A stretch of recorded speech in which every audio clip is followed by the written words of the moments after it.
Bonjour à tous, j'espère que vous allez bien. On se retrouve aujourd'hui pour une vidéo sur Jazz qui prend la parole pour la première fois depuis le décès de son beau-père. Il y a une semaine, on apprenait avec stupeur que le père de Laurent avait mis fin à ses jours dans la villa de la JLC Family dans le sud de la France. Cette tragique nouvelle avait profondément choqué les internautes. Seulement quelques jours plus tard, alors qu'ils se trouvaient dans une période difficile, Jazz et Laurent se sont retrouvés dans une nouvelle polémique. La Société de défense des animaux a récupéré 2 de leurs chiens sur la route et avait sous-entendu qu'ils auraient été abandonnés par le couple. Hier, face à toutes ces histoires, Jazz a pris la parole. Dans une très longue story, elle répond aux accusations concernant ses chiens. La jeune femme se confie également sur le dramatique suicide du père de Laurent et fait des révélations qui font froid dans le dos. N'hésitez pas à vous abonner à la chaîne si ce n'est pas déjà fait et à liker et commenter cette vidéo pour me soutenir. Merci beaucoup et à très vite pour une nouvelle vidéo. Bonjour à tous, je prends un moment pour vous adresser quelques mots. Premièrement, nous avons vécu une semaine extrêmement éprouvante. Comme vous le savez, nous avons perdu dimanche dernier mon beau-père, Carlos, le père de Laurent. Il n'est pas décédé naturellement, il a mis fin à ses jours. Cela a été terrible pour nous tous et les images resteront un traumatisme à vie. Le lendemain, nous avons découvert à la télévision, sur internet et dans les journaux que non seulement quelqu'un avait osé rendre cette tragédie publique, mais en plus des mensonges avaient été ajoutés, notamment une prétendue dispute familiale. Avec l'aide de certaines personnes, dont je ne citerai pas les noms, j'ai pu découvrir qui était l'auteur de cette divulgation mensongère. Il s'agissait de la tante du voiturier d'une plage où nous allons souvent. Elle avait entendu notre ami paniquer dire simplement « Mon Dieu, Jazz est en larmes, Carlos a fait une dinguerie », car je l'avais appelé à l'aide pour contacter la police et les pompiers. Pourquoi ? Parce que je n'ai que WhatsApp et je ne peux pas appeler directement. Donc, dimanche après-midi, nous avons perdu Carlos, notre papa, notre papy, d'une manière horrible, et pendant ce temps-là, cette femme cherchait à ébruiter notre tragédie, qui était privée. De plus, parmi ces 3 chiens, 2 se sont enfuis et le 3e est resté seul à nos côtés car il était blessé. Pourquoi était-il blessé ? Parce que 3 jours avant, nos chiens, comme à leur habitude, ont profité de l'ouverture du portail pour s'échapper et courir dans la rue. Nos voisins se plaignent beaucoup des aboiements, ce qui nous a mis, ainsi que Carlos, sous une pression énorme. J'ai moi-même été convoquée à cause de nos chiens il y a 10 jours de cela. Ils ont malheureusement joué avec un chat qui en est mort, et nous sommes profondément désolés pour les propriétaires du chat. Ils sont adorables, sinon je ne les laisserai pas avec mes 4 jeunes enfants près d'eux, mais ils sont très forts et joueurs. Cependant, notre voisinage n'apprécie pas leurs aboiements et appelle souvent la police. Je ne sais pas quoi faire. Pour être honnête, un soir, lors d'une fuite de ces fous, un agent des forces de l'ordre m'a conseillé de les mettre à la SPA pour montrer au juge, au cas où je serais jugée, que j'ai fait le nécessaire car le voisinage est terrorisé par eux lorsqu'ils s'échappent, et dérangé par le bruit quand ils sont à la maison. Un autre agent m'a suggéré un collier électrique, ce que j'ai refusé. Carlos lui aimait beaucoup ses chiens, alors nous continuons à explorer d'autres options. Je tiens à préciser que malheureusement, quand ils sont enfermés dans leur enclos, ils pleurent et aboient, alors nous ouvrons pour qu'ils cessent d'aboyer et de déranger le voisinage. Du coup, ils sont en liberté dans le jardin. Mais si quelqu'un de la famille arrive en voiture et ouvre le portail en oubliant de nous informer pour les tenir, ils foncent et sortent de la maison. Ce sont des animaux après tout, pas des jouets, donc ils ont forcément leur caractère et nous devons nous adapter. Effectivement, l'été, il y a beaucoup plus d'allées et venues car nous sommes ici en vacances, alors toute la famille et les amis font des allers-retours. Cependant, le reste de l'année, Carlos est seul avec les chiens à la maison, donc il s'échappe très rarement. Bref, revenons à l'essentiel. Un chauffeur a percuté Dark, notre chien, et ne s'est pas arrêté, laissant Dark grièvement blessé. Nous l'avonn emmené chez le vétérinaire à Valbonne où il a reçu des soins. C'est pourquoi Dark ne s'est pas enfui avec les autres car il avait mal. Revenons à dimanche. Toute ma famille est sous le choc. Mon beau-père est resté presque 4 heures pendu devant nous, le temps que les forces de l'ordre, les médecins et les pompes funèbres fassent leur travail.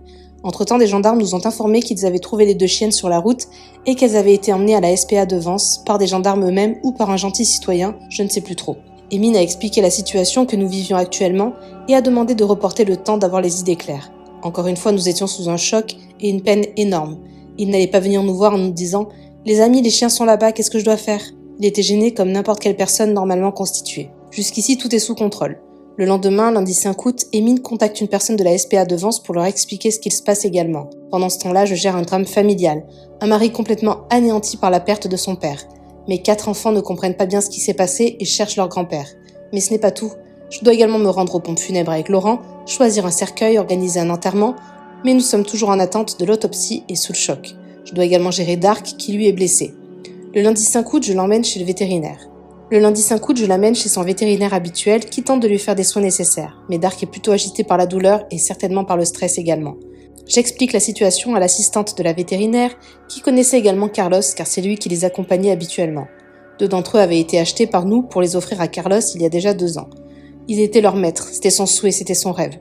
Je lui explique donc que Carlos est décédé et que nous devons malheureusement retourner vivre à Dubaï et qu'il est impossible pour nous de ramener là-bas. Ramener des Doberman à Dubaï est extrêmement compliqué, voire peut-être impossible, mais même si nous avions trouvé une possibilité, ce sont des chiens de garde qui vivent en extérieur et la chaleur à Dubaï pour eux aurait été horrible. Il était hors de question de leur faire subir ça. L'assistante de la vétérinaire me propose alors de m'aider à leur trouver peut-être une famille, un élevage de Doberman ou un centre d'accueil pour eux. Je lui demande comment nous allons faire car les chiens étaient au nom de Carlos. Et là, elle m'apprend que non. Le transfert est au nom de Laurent. Je ne vous cache pas que j'étais assez surprise et je lui ai demandé si Carlos aurait pu faire ça sans la présence de Laurent. Elle nous répond qu'elle ne sait pas mais que c'est possible. Nous en avons déduit que Carlos avait mis les chiens au nom de Laurent car il loge avec les chiens à notre domicile qui est à notre nom. Peut-être juste une histoire de papier. Dans tous les cas, elle va chercher une solution pour nous aider, mais surtout pour aider les animaux. Nous sommes par la suite convoqués à la gendarmerie pour une audition, car oui, il y a une enquête. Et c'est normal qu'ils fassent leur travail, car une mort par pendaison n'est pas quelque chose de simple ni de normal. Mais nous, en tant que famille en deuil, devons répondre à des questions du genre « Comment l'avez-vous trouvé ? Comment était-il au quotidien ? Avez-vous touché le corps ?» etc. Ce n'est pas quelque chose de simple à vivre en période de deuil.